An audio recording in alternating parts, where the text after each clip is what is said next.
নমস্কার, আমি মীর।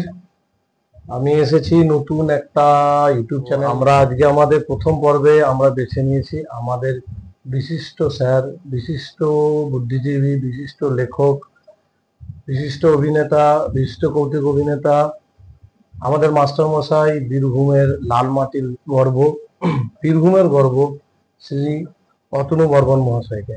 স্যার, আমাদের নতুন শোয়ে আপনাকে স্বাগত। আমাদের শোয়ের নাম ঝালমুড়ি। আমাদের একটি নতুন ইউটিউব চ্যানেল এর থ্রু এটা ব্রডকাস্ট হবে এবং ইউটিউব চ্যানেলটার নামও ঝালমুড়ি। তো আপনার আশীর্বাদ নিয়ে আমরা আমাদের প্রথম পর্ব শুরু করতে চলেছি। ভালো লাগা খারাপ লাগা পরের ব্যাপার।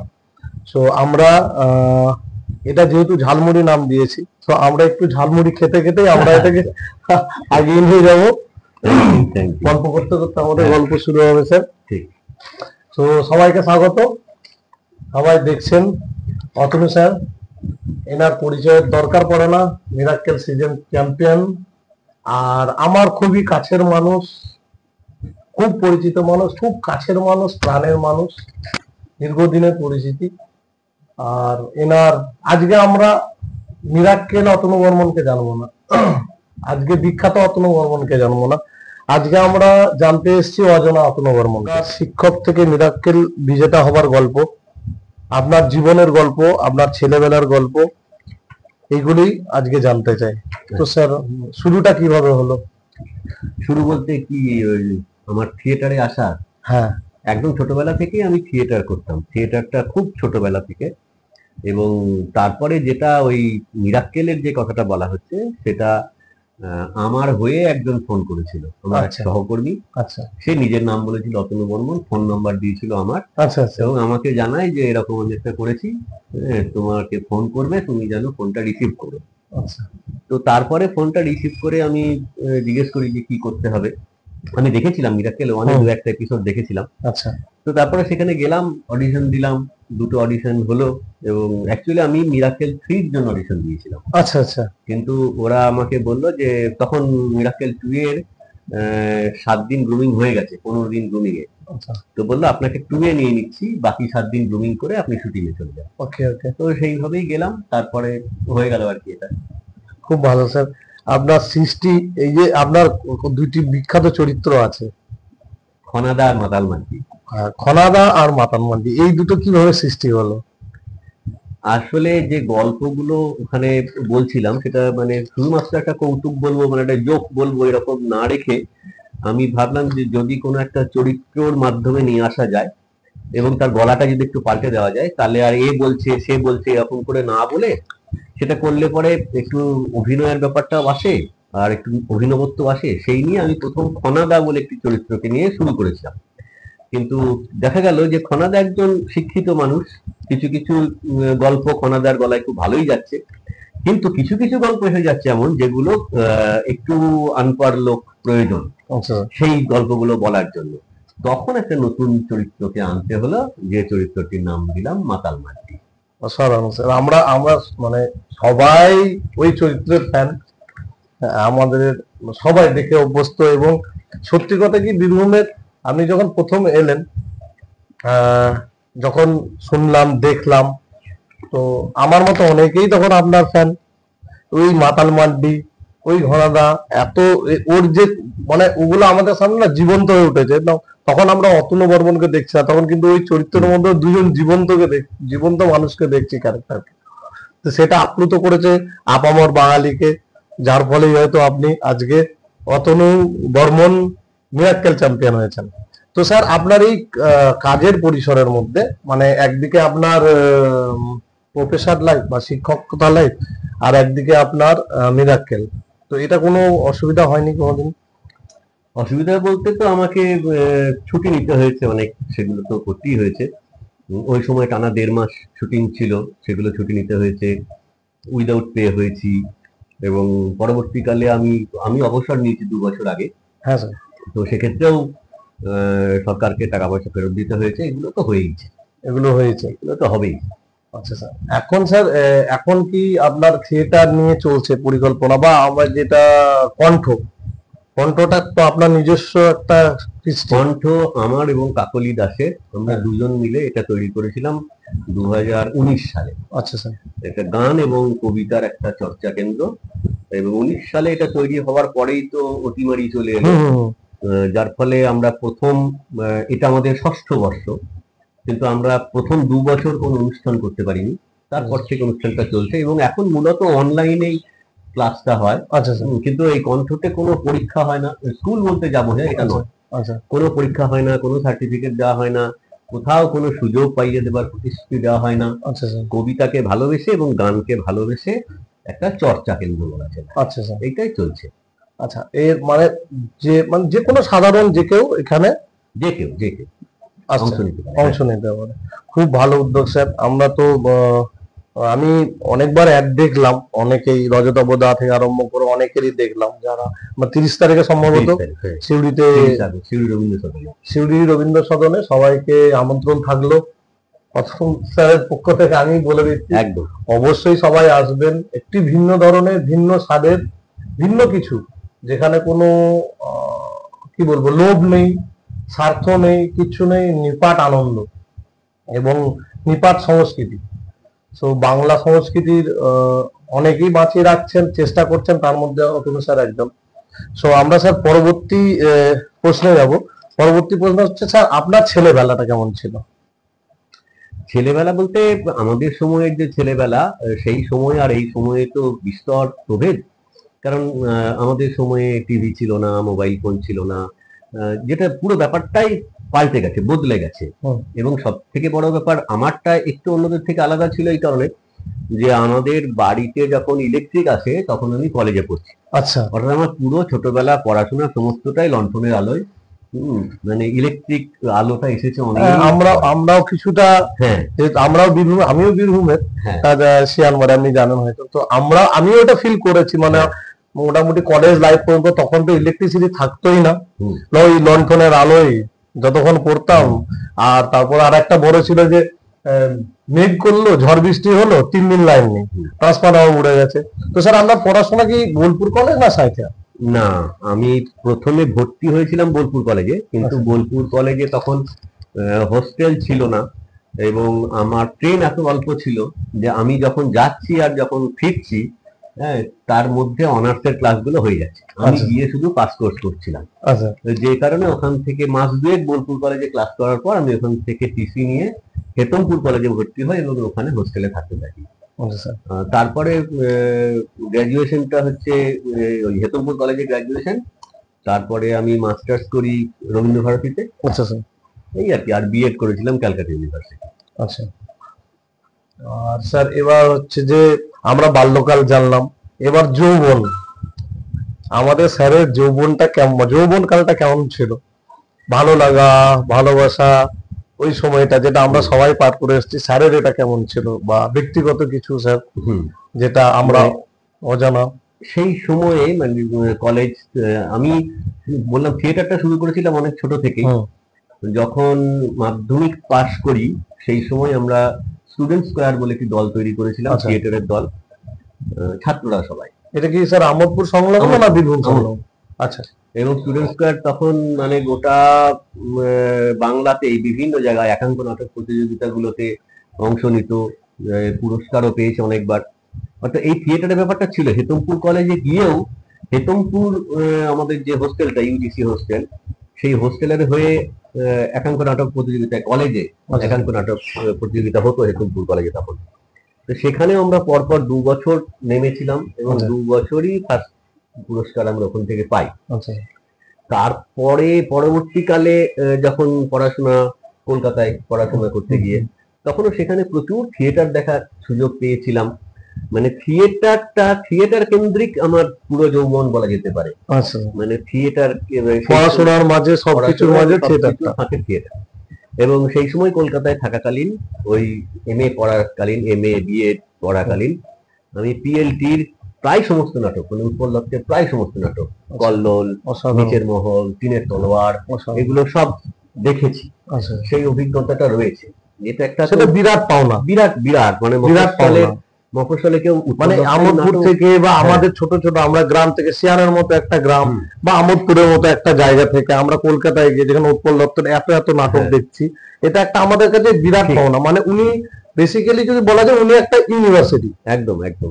এবং আরো অন্যান্যদের নাটক বিভিন্ন গ্রুপের, চেতনা, থিয়েটার ওয়ার্কশপ, বিভিন্ন গ্রুপের, মানে থিয়েটারের নেশাটা প্রবল ছিল। এবং তারপরেও ফিরে আসার পরেও এখানে আমোদপুরে নাট্যতীর্থ যে নাট্য দলটি, সেই নাট্যতীর্থর সঙ্গে আমি অভিনয় করতে শুরু করেছিলাম, প্রচুর দীর্ঘদিন অভিনয় করেছিলাম। এবং মানে জিনিসটা ছিলই। এবার তারপর আঞ্চলিক উপভাষার কবিতা, সেগুলো ক্যাসেট করা, ইত্যাদি গুলো। এবং তারপরে মিরাক্কেলে যাওয়ার ফলে কি হয়েছে, এই পরিচিতির পরিসরটা বৃদ্ধি পেয়েছে। কিন্তু ব্যাপারটা ছিল, ছোট থেকেই ছিল। আচ্ছা স্যার। আর এইবার মিরাক্কেলের পরের স্টেজটাই হচ্ছে আপনার বাংলা চলচ্চিত্রের পদার্পণ। তো স্যার আপনি বাংলা চলচ্চিত্রে আসা কার হাত ধরে, মানে প্রথম মুভি বা প্রথম? মিরাক্কেলের পরে পরে অন্য একটি বেসরকারি চ্যানেলে আই লাভ ইউ বলে একটা শো হয়েছিল, দুজন মিলে সেখানে পারফর্ম করতে হতো। সেখানে আমার সঙ্গে মৌসুমী মিত্র ছিলেন। তো সেইটার অন্যতম বিচারক ছিলেন কৌশিক গাঙ্গুলি। এবং ওই সময়েই কৌশিক গাঙ্গুলি তার জ্যাকপট ছবিতে প্রথম একটি চরিত্রের জন্য আমাকে ভেবেছিলেন। এবং সেটাই শুরু, অর্থাৎ সিনেমার যে অভিনয় সেটা কৌশিক গাঙ্গুলির হাত ধরেই। পরবর্তীকালেও কৌশিক গাঙ্গুলির লক্ষ্মী ছেলে ছবিতে অভিনয় করেছি। এছাড়া রাজা সেনের দুটি ছবি, মৌ বনে আজ আর মায়া মৃদঙ্গ, এছাড়া অনিকেত চট্টোপাধ্যায়, এরকম টুকটাক ছবিগুলো হয়েছে। কিউ এর ছবি, তারানাথ তান্ত্রিক, এরকম অজস্র ছবি, প্রায় 22-23টা ছবিতে অভিনয় করা হয়ে গেছে। আচ্ছা স্যার, এখন তো স্যার ওটিটির একটা চল এসছে, যেমন হইচই বা ক্লিক, আমাদের বিভিন্ন ধরনের ওটিটি চ্যানেল গুলো এসছে। তো কোনো ওটিটিতে কাজ করেছেন? হ্যাঁ, হইচইতে ডাকঘর, যাহা বলিব সত্য বলিব, ডুগডুগি, এইগুলো। ফ্রাইডেতে মিসিং লিঙ্ক বলে একটা ছবি, এই ওয়েব ওটিটি গুলোতেও কাজ করেছি। অসাধারণ স্যার।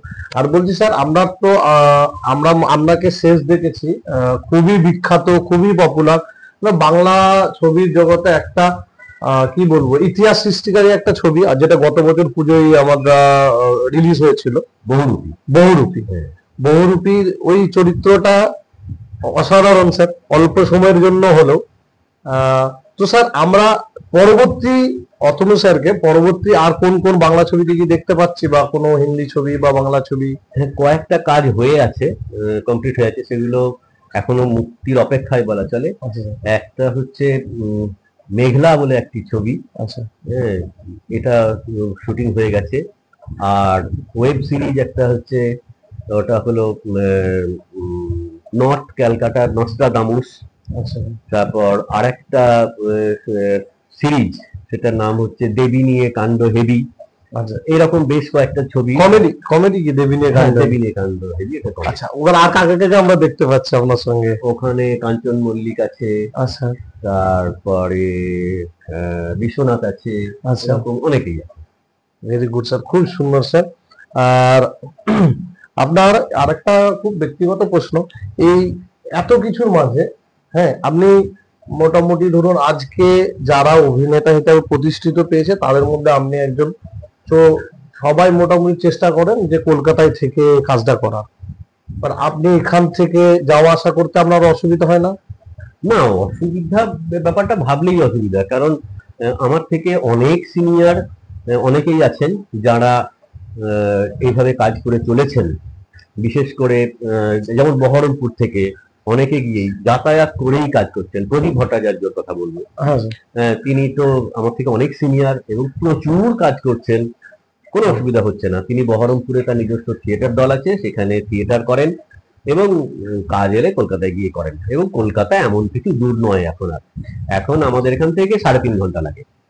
তো সুতরাং অসুবিধাটা কি? এখন তো আমাদের ট্রেনের যোগাযোগ অনেক অনেক অনেক বেড়ে গেছে। হ্যাঁ, এবার আসি স্যার, যে এমন কোন ঘটনা যেটা শুধু অতনু বর্মন জানেন, আমরা কেউ জানি না, সাধারণ দর্শক, বা আপনি জানাতে চান, বা এমন কিছু কোনো একটা ঘটনা আপনার লাইফের, জীবনের ঘটনা কোনো, যেটা অজানা, মানে যেটার জন্য আমরা এই কনসেপ্টে নিয়ে এসেছি ঝালমুড়ি, যেখানে আমরা অজানা নিয়ে আলোচনা করবো, অজানা কিছু ঘটনা নিয়ে। সেরকম কোনো স্যার অজানা ঘটনা যেটা আমরা জানি না বা আপনার কিছু? হ্যাঁ, অজানা তো অনেক কিছুই আছে, মানে সবকিছুই তো আর প্রকাশ্যে আসে, হ্যাঁ, অনেক কিছুই আছে। যেমন এমনি মজারও ঘটনা হ্যাঁ। সেগুলো। যেমন একটা মনে পড়ছে যে এই যে একটা যেমন বললাম যে মিরাজকে আমি নিজে আবেদন করিনি, আমার হয়ে একজন আবেদন করেছিল। হ্যাঁ।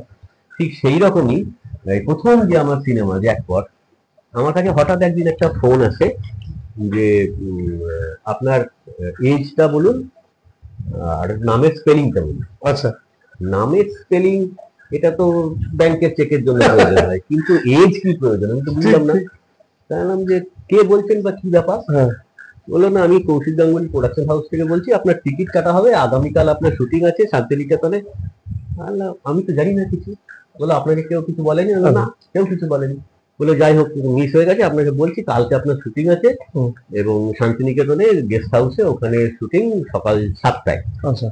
তো আপনার টিকিটটা আমরা কাটবো, সেই জন্য শান্তিনিকেতন যাওয়ার জন্য আমি কলকাতা থেকে যাবো? আমি এখান থেকে চলে যাবো। হ্যাঁ।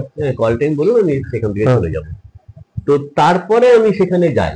সুতরাং জীবনের প্রথম যে ছবি, সেটা আমি সরাসরি জানতে পেরেছিলাম যে আগামীকাল সকালে ছবি। তার আগে আমাকে কেউ কিচ্ছু জানায়নি, কিছু জানা, আমি কিছুই জানি না। মানে উনি ভেবেছেন যে এরকম একটা চরিত্রে এই চরিত্রটা ওকে দিয়ে করানো যাবে বলেওছেন হয়তো প্রোডাকশনকে, কিন্তু প্রোডাকশন লিখেছে আমাকে বলতে ভুলে গেছে। এবং সরাসরি তারপরে মানে পরের দিন শুটিং, তার আগের দিন মানে কাজ তো ভাগ করা থাকে।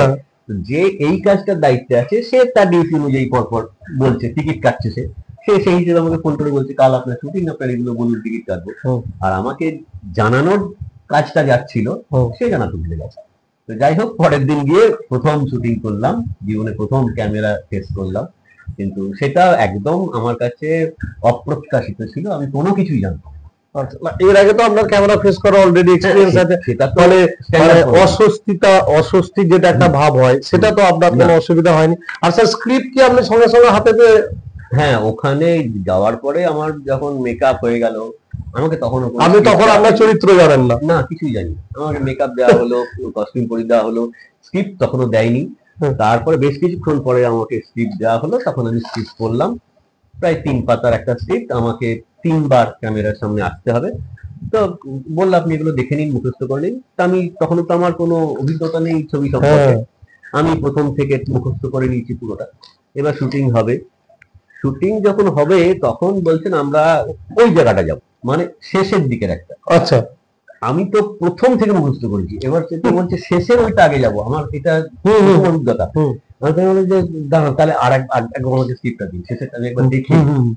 তখন আমি বুঝলাম যে যেভাবে স্ক্রিপ্ট আছে সেইভাবে শুটিং নাও হতে, প্রথমে মাঝেরটা হতে পারে, শেষেরটা হতে পারে, আগেরটা হতে পারে, যেটুকু অংশ হবে সেটুকুই করতে হবে। তো মনে আছে আমার প্রথম শট যেটা, সেটা হচ্ছে যে ওই গেস্ট হাউসে একটা টেলিফোন রিসিভার নামানো আছে, আমি দৌড়ে ঢুকবো, ঢুকে গিয়ে মানে অর্থাৎ ওই আমি ফোন করতে করতে নামিয়ে চলে গেছিলাম। আচ্ছা। তারপরের অংশটা হচ্ছে। আচ্ছা আচ্ছা, তারপরের অংশ মানে আগের অংশটা শুটিং হয়নি? হ্যাঁ, তখনও হয়নি। আমি ছুটে গিয়ে নামানো রিসিভারটা তুলে আমি বলবো যে আমি মন্টু বলছি গীতবিতান গেস্ট হাউস থেকে। আচ্ছা। ওরা এইমাত্র পালিয়ে গেল, আমার ভাড়াটাও দেয়।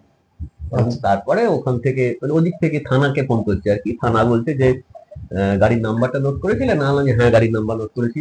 বললো গুড, বলুন নাম্বারটা বলুন। তখন আমি বললাম WGD। হ্যাঁ, তারপর কি বললো? তারপরটা খেয়াল নেই। এইটা ছিল ফিক্স, এইটা প্রথম শট, প্রথম টেক, জীবনের প্রথম ছায়াছবি। আবার বিখ্যাত কৌশিক গাঙ্গুলির হাত ধরে। আর কৌশিক গাঙ্গুলির আর কোন সিনেমায় আপনি তারপরে? লক্ষ্মী ছেলে বলে একটা ছবিতে কাজ করেছি, সেটাও ওই লক্ষ্মী ছেলে পুরুলিয়াতে পুরোটা শুটিং হয়েছিল। আচ্ছা। লক্ষ্মী ছেলে ওই কুসংস্কারের বিরুদ্ধে একটা ছবি, যে একটি বাচ্চা মেয়ে সে 4টে হাত নিয়ে জন্মেছিল। তো যার জন্য ওই তাকে নিয়ে ব্যবসা শুরু করে, যে সে স্বয়ং মহালক্ষ্মী এসেছে, টিকিট কাটা লোকজন হচ্ছে। আর 3টি ছেলে মেয়ে যারা ডাক্তারি পড়ে কলকাতার, তারা ঘুরতে গিয়ে ওটা দেখে বুঝতে পেরেছিল যে এটা কোনো লক্ষ্মী টক্ষ্মী নয়, এই বাচ্চাটা অসুস্থ এবং এর এই 2টো হাত অপারেট করে দিলেই অসুস্থ হয়ে যাবে, কিন্তু সেটা কাউকে বোঝাতে পারছিল না। তারপরে ওরা সিদ্ধান্ত নেয় যে আমরা চোখের উপর দেখবো এরকম একটা বাচ্চা এই অবস্থা হবে। ওরা বাচ্চাটাকে চুরি করে নিয়ে চলে যায়। আচ্ছা চলে যাবার পর তার অপারেশনও হয়, অপারেশন করে ইতিমধ্যে কিন্তু এইটা যে নিয়ে যাওয়া হয়েছে এটা জানতে পেরেছে, এবং যারা ব্যবসাটা করছিল তারা ওই ছেলেটিকে প্রচন্ড মারধর করে, এবং ছেলেটি কথা বলার শক্তি হারিয়ে ফেলে, উঠতে পারে না, হুইল চেয়ারে পড়ে আছে। এই জন্যই একটি গল্প। আচ্ছা আচ্ছা। না কৌশিক গাঙ্গুলি প্রত্যেকটা সিনেমা একটা ভিন্ন ধরনের হ্যাঁ, এবং একটা মেসেজ থাকে। একদম। কৌশিক গাঙ্গুলির ওই মানে কৌশিক গাঙ্গুলির প্রত্যেকটা মানে আমি যতগুলোই দেখেছি, আমি কৌশিক গাঙ্গুলি একজন বড় ফ্যান এবং কৌশিক গাঙ্গুলির অনেক সিনেমাই দেখেছি। হয় ধূমকেতু রিসেন্ট চলছে, দেখা হয়নি, 10 বছরের অপেক্ষা, এবং একটা মেগা হিট অলরেডি হয়ে গেছে ধূমকেতু। হ্যাঁ, সব জায়গায় হাউসফুল চলছে। সো এখনো অব্দি দেখিনি, বাট দেখছি, কমেন্টস পড়ছি, লোকে রিভিউ শুনছি, সত্যিই ভালো। এখনো দেখা হয়নি, চেষ্টা করবো দেখার। তবে কৌশিক গাঙ্গুলি সত্যি একজন বড় মাপের, মানে শুধু ডিরেক্টর না, উনি একজন বড় মাপের অভিনেতা, অবশ্যই বড় মাপের অভিনেতা, এবং ওনার প্রত্যেকটা ছবি প্রত্যেকটার থেকে আলাদা, একটা করে মেসেজ থাকেই। যাই হোক স্যার, এবার আমরা আপনার কতগুলো কোশ্চেন, যেমন আপনার পছন্দের অভিনেতাকে। আচ্ছা, এই তো এইরকম একজনকে তো বাছা খুব মুশকিল। অনেক অভিনেতা, মানে অনেক বড় বড় অভিনেতা আছে পছন্দের, তবু তার মধ্যে যদি একজনকে বাছতে বলা হয় এইভাবে আর কি, বাঙালি অভিনেতা। পছন্দের অভিনেতা বলতে সৌমিত্র চট্টোপাধ্যায়। পছন্দের অভিনেত্রী? মাধুরী মুখোপাধ্যায়।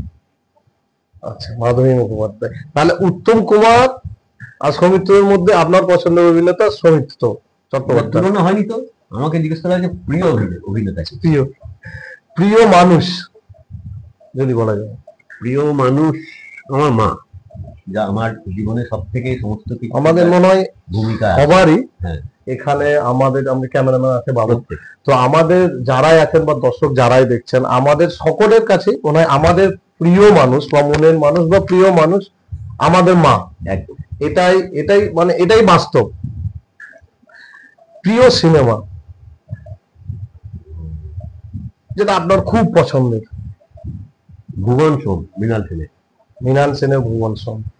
আচ্ছা, প্রিয় খাবার? প্রিয় খাবার একদম সিম্পল, ডাল, আলু পোস্ত, ভাত। সমস্ত বাঙালির একটাই প্রিয় খাবার, ডাল, আলু পোস্ত, ভাত। আমরা মনে হয় বাঙালি, ওই একটা কথা আছে না যে ঠিকই স্বর্গে গেলেও চাল ভাঙ হয়ে, তো এটা হচ্ছে আমাদের, এটা হয়ে গেছে যে বাঙালি হায়দ্রাবাদ যদি ঘুরতে যায়, ভাইজ্যাক ঘুরতে যায়, হিমাচল ঘুরতে যায়, কাশ্মীর আগে বাঙালি হোটেল খুঁজে, দাদা আলু পোস্ত ডাল ভাতটা আছে, তো আমার মনে হয় এটা কমন উত্তর সমস্ত বাঙালির। আচ্ছা, এবার স্যার আসবো যে মিরাক্কেলে কিভাবে যাওয়া হলো সেটা তো আমরা শুনলাম। মীরের সাথে, মীর আশরাফ আলী পুরো নাম, তো মীরের সাথে বা মীরদার সাথে আপনার মানে অভিজ্ঞতা কেমন, কাজ করার অভিজ্ঞতা, বা রিসেন্ট আপনি ওনার কোনো গপ্প মিরের ঠিক যেটা আছে? হ্যাঁ, গপ্প মিরের থেকে আমি কাজ করলাম বিভূতিভূষণের আরণ্যকে। আচ্ছা, সেখানে ভাওতাল সাহু চরিত্রটা করেছি। আচ্ছা। মীর তো একজন মানে বলা যেতে পারে মাল্টি ট্যালেন্টেড পার্সন, সমস্ত দিক দিয়ে অসাধারণ। তার পার্সোনালিটি, তার সঞ্চালনা, এমনকি তার অভিনয়, অনেক ছবিতে অভিনয় করেছেন।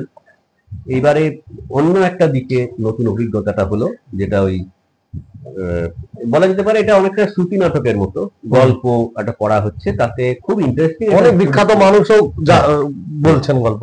সেখানে ওই ভাওতাল সাহু চরিত্রটাও খুব ইন্টারেস্টিং একটা চরিত্র। তো সেই চরিত্রে আমাকে নির্বাচন করেছিলেন, এবং সেখানে তার সঙ্গে বাচিক অভিনয়টা করেছি। তো এই দিকে এই জায়গাটাতেও মানে যে শ্রুতি অভিনয়, সেই জায়গাটাতেও মীর অনবদ্য। মানুষ হিসাবে ভীষণ ভালো, ভীষণ মাইডিয়ার লোক, এবং খুব সুরসিক। হিউমার থাকাটা তো একটা ভীষণ ব্যাপার, যে একটা মানুষ তার বুদ্ধিমত্তার পরিচয় পাওয়া যায় তার ভিতর হিউমার কতখানি। একদম স্যার। তো সেই জায়গাতে মানে অসাধারণ একজন মানুষ। আরেকজন অভিনেতা আমাদের খুব প্রিয় অভিনেতা, আপনি ওনার সঙ্গে অনেকদিন কাজ করেছেন একসঙ্গে মিরাক্কেলে, উনি জাজ হিসেবে ছিলেন পরাণ বন্দ্যোপাধ্যায়। পরাণ বন্দ্যোপাধ্যায় অনেক পরে মানে ছবিতে এসছেন অনেক পরে, বা পরিচিতিটা অনেক পরে, কিন্তু পরাণ বন্দ্যোপাধ্যায় দীর্ঘদিন ভারতীয় গণনাট্য সংঘের একজন অভিনেতা ছিলেন, দীর্ঘদিন তিনি অভিনয় করেছেন। তার ছবিতে আসাটা বা সিরিয়ালে আসাটা অনেক পরে, কিন্তু এসে মানে অনেক বয়সে, কিন্তু এসেই তিনি জয় করে ফেলেছেন এবং একটা অনবদ্য অভিনেতা, ভাবাই যায় না, এবং ভীষণ ভালো মানুষ। তার ভীষণ রসিক একজন মানুষ। রসিক তো বটেই, এমনিতেও মানুষ হিসেবেও খুব খুব ভালো। আপনি তো খুব কাছাকাছি থেকেছেন মিরাক্কেল করার সময়, তো মিরাক্কেলের শুটিং বাদ দিয়েও কিছু তো কথা হতো। মিরাক্কেলটা তো ওই ঘন্টা খানেকের যে শুটিংটা, সেটা তার বাইরে মূলত তো পরান্দা থিয়েটারের মানুষ, এবার সেই হিসেবে যোগাযোগ আছেই। আচ্ছা। মানে আমাদের একটা কাগজ বেরোয় আনুনায়ুত বলে, নাটকের কাগজ। আচ্ছা স্যার। সেই কাগজের সুবাদে পরান্দা অনেকবার সেই কাগজে লিখেছেন। আচ্ছা। সেই সূত্রে আর ওনার নাটক, ওনার অভিনীত নাটকও দেখার আমন্ত্রণ জানিয়েছিলেন, আমি গেছিলাম, কলকাতায় দেখে এসেছি। এই সবকিছু মিলে মানে মিরাক্কেলের বাইরেও একটা বৃহত্তর জায়গা আছে যেখানে তার সঙ্গে মাঝে মাঝেই যোগাযোগ হয়। আচ্ছা, রজতাভ দত্ত। রজতাভ দত্ত ভীষণ ভালো অভিনেতা, ভীষণ ভালো মানুষ। খুব সম্প্রতি রজতাভর সঙ্গে একটি ছবি করলাম। ছবিটার শুটিংটা হয়েছিল এতে নৈনিতালে আউটডোর শুটিং ছিল। ছবিটার নাম হচ্ছে বলরাম কাণ্ড। আচ্ছা। সেই বলরাম কাণ্ডতে এখনো রিলিজ হয়নি? হ্যাঁ। আচ্ছা আচ্ছা। তো বলরাম কাণ্ডতে মানে রজতাভ দত্ত আর আমার চরিত্রটা হচ্ছে আমরা দুজন বেয়াই। আচ্ছা আচ্ছা। খুব মজার একটা গল্প, খুব মজা করে শুটিং করেছিলাম পাহাড়ে। ভীষণ ভালো মানুষ। এবার আসবো একটি র্যাপিড ফায়ার রাউন্ডে। আপনার কাছে কৌতুক অভিনেতা হিসাবে তুলসী চক্রবর্তী আর জহর রায়? তুলসী চক্রবর্তী। তুলসী চক্রবর্তী ভানু বন্দ্যোপাধ্যায়? তুলসী চক্রবর্তী। তুলসী চক্রবর্তী রবি ঘোষ? রবি ঘোষ। রবি ঘোষ উৎপল দত্ত? এ বাবা, উৎপল দত্ত। উৎপল দত্ত অনুপ কুমার? উৎপল দত্ত। উৎপল দত্ত চিন্ময় রায়? উৎপল দত্ত। উৎপল দত্ত খরাজ মুখোপাধ্যায়? উৎপল দত্ত। উৎপল দত্ত রুদ্রনীল ঘোষ? উৎপল দত্ত। এগুলো তুলনাই হয় না, প্রত্যেকেই নিজের মতো, কিন্তু যেহেতু এটা একটা খেলা ধরে নিয়ে বলছি। উৎপল দত্ত কাঞ্চন মল্লিক যদি আমরা ধরি? উৎপল দত্ত। উৎপল দত্ত। ধন্যবাদ স্যার, অনেক অনেক ধন্যবাদ। আমরা শেষ করার আগে স্যারকে একটা অনুরোধ করব যে স্যার এক লাইন কবিতা বা একটা কোনো মজার গল্প বা মজার জোকস, যেমন আমরা শুনে এসেছি মিরাক্কেলে, যদি আমাদের দর্শকদের উদ্দেশ্যে কিছু একটা সুন্দর গল্প, সুন্দর একটা কবিতা, 2 লাইন হাসির কবিতা আর একটা যদি জোকস বলে এটা শেষ করা যায়, তাহলে আমার খুব সুন্দরভাবে শেষ হবে। মিরাক্কেলের কথাই বারবার এলো যখন, সুতরাং একটা কৌতুক আগে বলি। আমার ফ্রেন্ড ফিলোসোফার অ্যান্ড গাইড হচ্ছে খনাদা। তো খনাদার সঙ্গে অনেকদিন পরে দেখা, দীর্ঘদিন পরে দেখা হলে যা হয়, এটা সেটা গল্প করতে করতে বেশ রাত্রি হয়ে গেছে, প্রায় রাত্রি 10:30 বাজে। তো খনাদা বলছে, না রে এবার ঘর যায়, তোর বউ কি আবার না খেয়ে বসে থাকবে? বাবা খনাদা, তোমার খাওয়া না হলে বৌদি খায় না, এখনো এত প্রেম? হ্যাঁ পালা, আমি যাবো গিয়ে রাঁধবো, তবে তো খায়। এই খনাদাকে নিয়ে গল্প। আর কবিতা বলতে কিছু কিছু ছোট ছোট কবিতা, ছোট কবিতা স্যার একটা, যেগুলোর ভিতরে একটু মজা আছে আর কি। যেমন, সাধু সঙ্গে উন্নতি হয় বলেছিলেন দাদা, সাধু সঙ্গে উন্নতি হয় বলেছিলেন দাদা, সেই সূত্রে ঘোড়ার কাছে থাকতে গেল গাধা, সাধু সঙ্গে কেটে গেল সারাটা বছর, পরিণামে জন্ম নিল তিলিয়া খচ্চর। দারুণ স্যার, ধন্যবাদ স্যার। শেষ করার আগে আমাদের তরফ থেকে একটি ছোট্ট উপহার এবং আপনার আশীর্বাদ নিয়ে আমাদের পথ চলা শুরু। নিশ্চয়ই, খুব ভালো হোক, ঝালমুড়ি একদম জমিয়ে চলুক।